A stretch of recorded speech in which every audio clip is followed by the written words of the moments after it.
Minasan, konnichiwa, ketemu lagi sama Kak Bias yang kali ini akan nge-spill ke kalian tentang bentuk-bentuk tugas akhir yang sudah dirancang sama Prodi yang bisa teman-teman ambil nih mulai di tahun ajaran genap ini uh, 2024-2025 dan sudah bisa diambil untuk angkatan 2021 yang besok nih bakal skripsi harusnya kan. Nah, tapi kalian sekarang punya pilihan tidak hanya skripsi.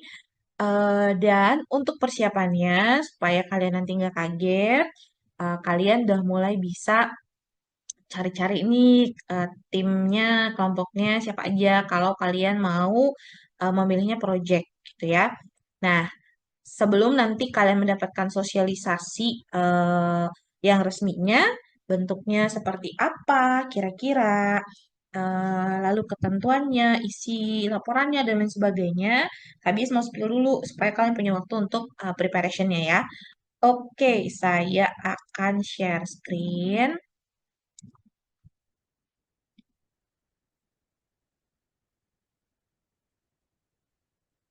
Oke. Nah, jadi memang sesuai dengan ketentuan dari pemerintah bahwa kita sekarang tidak hanya punya skripsi ya untuk tugas akhir, tapi kita juga harus ada yang bentuknya non skripsi. Nah, di Prodi Ilmu Komunikasi kita memberikan teman-teman dua pilihan. Jadi kita sekarang nyebut itu adalah tugas akhir di mana teman-teman itu boleh memilih apakah tetap mau mengerjakan dalam bentuk skripsi, yaitu penelitian, atau teman-teman mau mengerjakan proyek.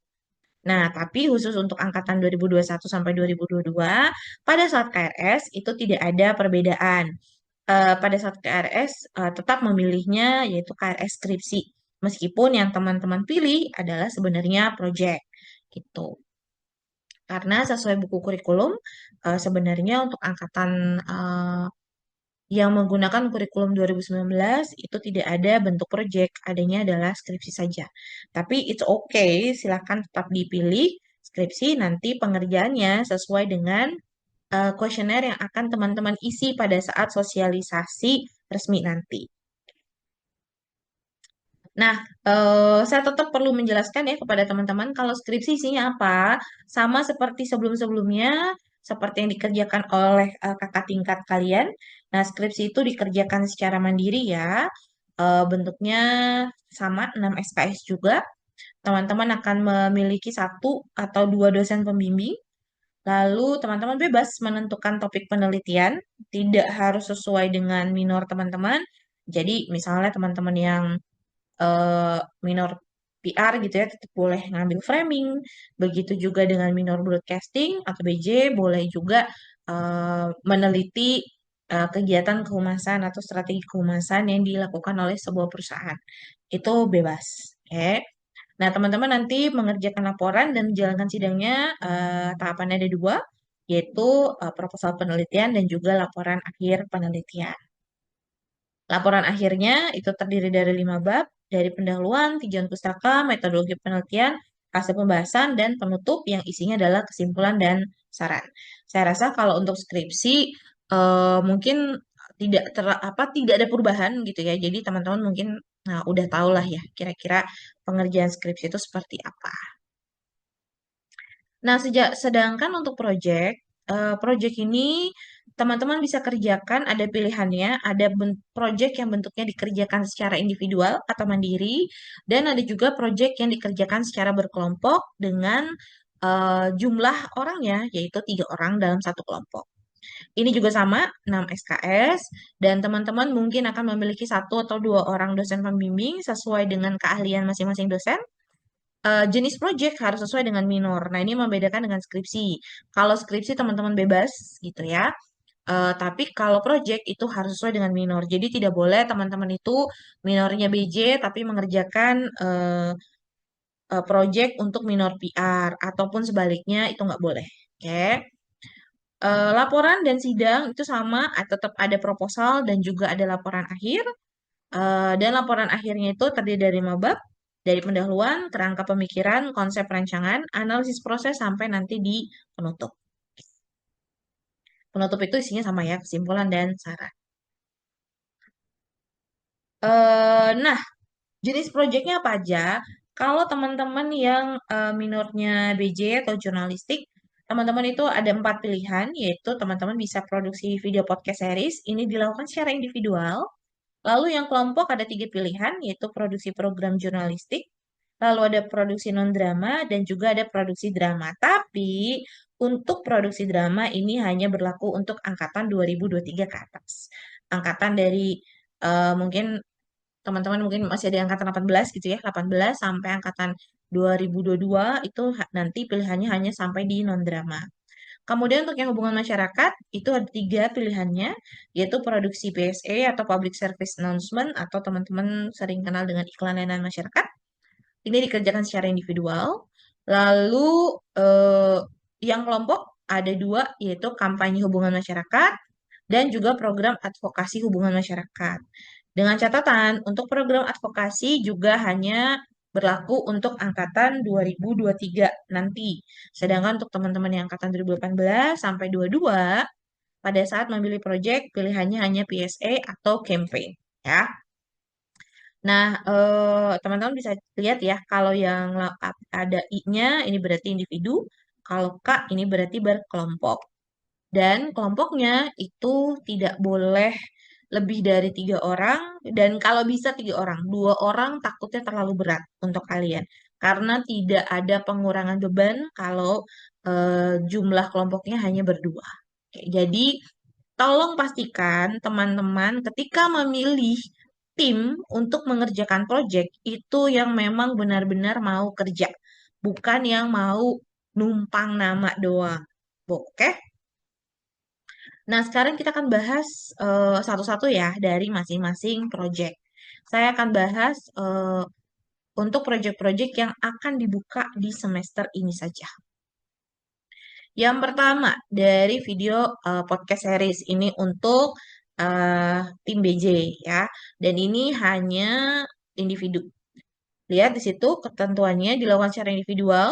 Dia boleh bekerja, dia sorry, dilakukan secara individual dan dia harus mengerjakan sebagai konseptor dan sebagai host. Jadi memang yang memilih podcast, dia harus siap tampil sebagai hostnya. Ya. Dia harus bisa menghasilkan video podcast minimal 4 episode dengan durasi minimal 15 menit per episode, di mana setiap episode harus ada narasumber. Nanti laporan produksi ada proposal dan laporan akhir, tadi sudah disebutkan di awal. Video podcast harus memiliki tema unik dan kreatif, serta mengangkat permasalahan wilayah urban. Jadi kalau misalnya teman-teman, oh kita mau mengangkat tentang permasalahan mental health, silahkan. Selama itu ada kaitannya dengan permasalahan yang dihadapi sama masyarakat wilayah urban, silahkan. Ya. Narasumber podcast tidak boleh sivitas akademik KUPJ.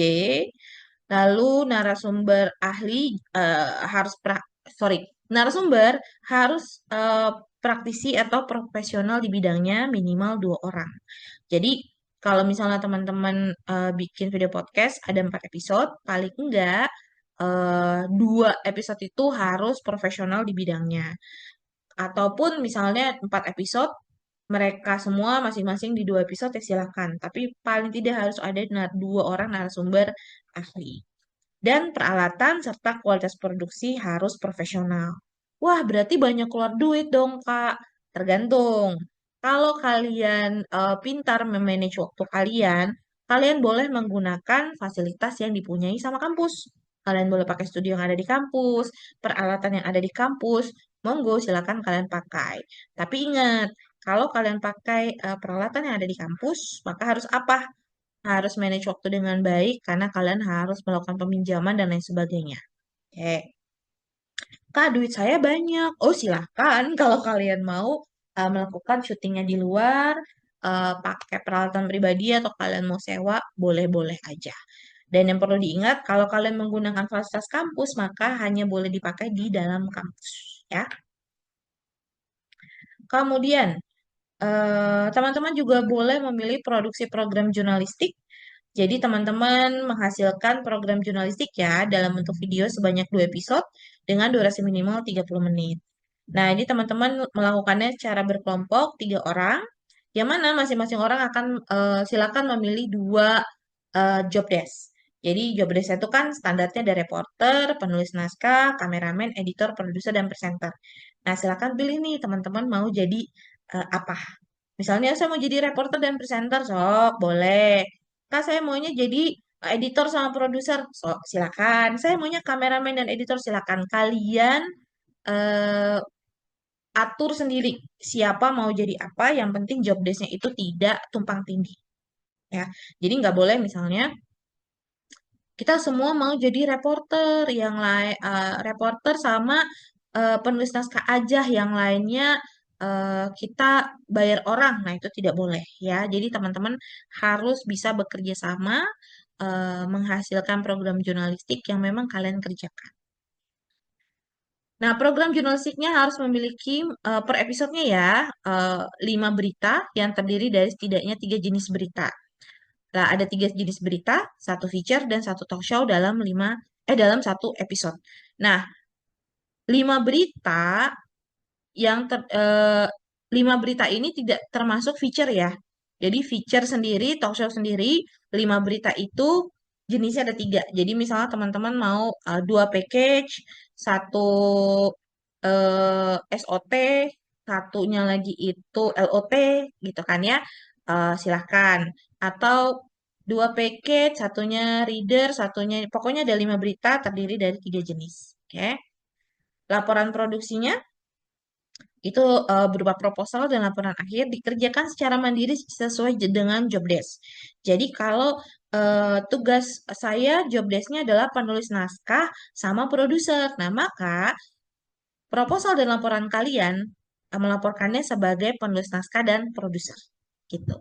Kalau Kak, saya kameraman dan editor, ya berarti yang kalian kerjakan laporan terkait pekerjaan kalian sebagai kameramen dan sebagai editor. Tidak perlu mengerjakan yang presenter, karena itu adalah tugas teman kalian yang lain. Gitu. Narasumber tidak boleh sivitas UPJ. Narasumber harus praktisi atau profesional di bidangnya minimal 1 orang per episode. Dan peralatan serta kualitas produksi harus profesional. Ini sama ya dengan yang tadi sudah saya jelaskan. Silakan kalau kalian mau menggunakan fasilitas yang ada di kampus. Yang ketiga adalah produksi non-drama. Ini juga sama dilakukan secara berkelompok 3 orang. Job desk-nya hampir sama dengan yang tadi. Program non-dramanya silakan teman-teman pilih. Teman-teman mau feature, mau dokumenter, mau magazine, silakan. Bukan tiga-tiganya ya, tapi pilih. Kalau mau feature berarti 3 episode semuanya feature. Kalau dokumenter 3 episode semuanya dokumenter. Kalau mau magazine 3 episode semuanya magazine. Bentuknya video sebanyak 3 episode, durasinya minimal 20 menit. Nah, non-drama ini harus memiliki minimal 3 segmen dalam masing-masing episode ya. Ini juga sama, proposal dan laporan akhir dikerjakan secara mandiri sesuai job desk. Narasumbernya harus ahli di bidangnya minimal 1 orang per episode dan tidak boleh sivitas UPJ. Peralatan dan kualitas produksi harus profesional. Oke.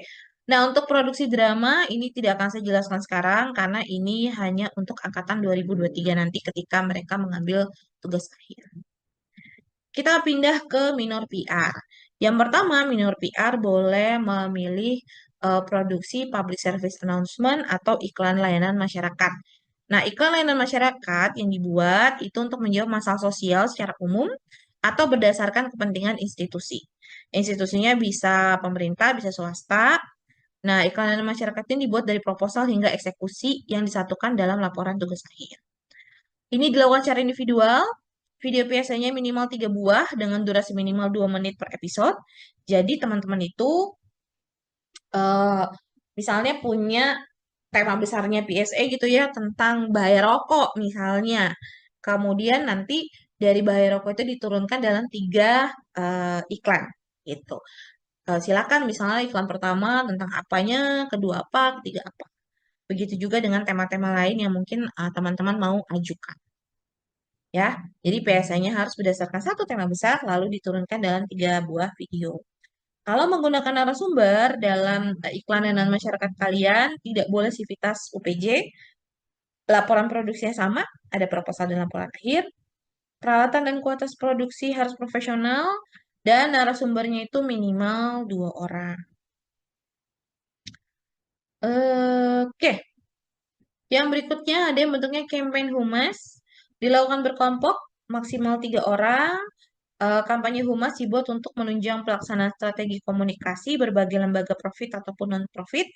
Jadi nanti teman-teman silakan bekerja sama dengan lembaga profit atau non-profit yang ada di sekitar teman-teman ya. Tugas akhirnya berupa laporan yang terutama nanti di bagian bab 4-nya gitu ya, ada analisis situasi dan seterusnya sampai evaluasi dan saran. Nanti detailnya seperti apa akan dijelaskan pada saat sosialisasi akhir dan juga di buku panduan ya. Lalu teman-teman harus melaksanakan campaign baik secara online dan offline dalam durasi 1 bulan. Oke. Dan selain itu nanti juga harus karena bentuknya campaign, jadi kan ada media komunikasinya, itu juga nanti harus dibuat portofolionya ya. Lalu untuk program advokasi humas ini juga untuk angkatan 2023, jadi tidak akan saya jelaskan sekarang. Gitu. Jadi kira-kira semoga teman-teman sudah paham nih ya spill-spillnya untuk angkatan 2018 sampai 2021 yang besok akan mengambil tugas akhir. Silakan kalian mau ambil skripsi, kalian mau ambil project, monggo. Dan project bentuknya apa saja udah dijelaskan. Ya minor jurnalistik, ada podcast, ada program jurnalistik, ada juga non-drama, drama belum dibuka ya. Humas ada public service announcements dan juga ada campaign advokasi belum dibuka gitu. Nah, semoga teman-teman udah kebayang kira-kira nanti akan mengerjakannya apa, bagaimana. Silakan kalau kalian mau mengambil project, cari tim dari sekarang. Diskusikan kalian mau mengerjakan yang mana.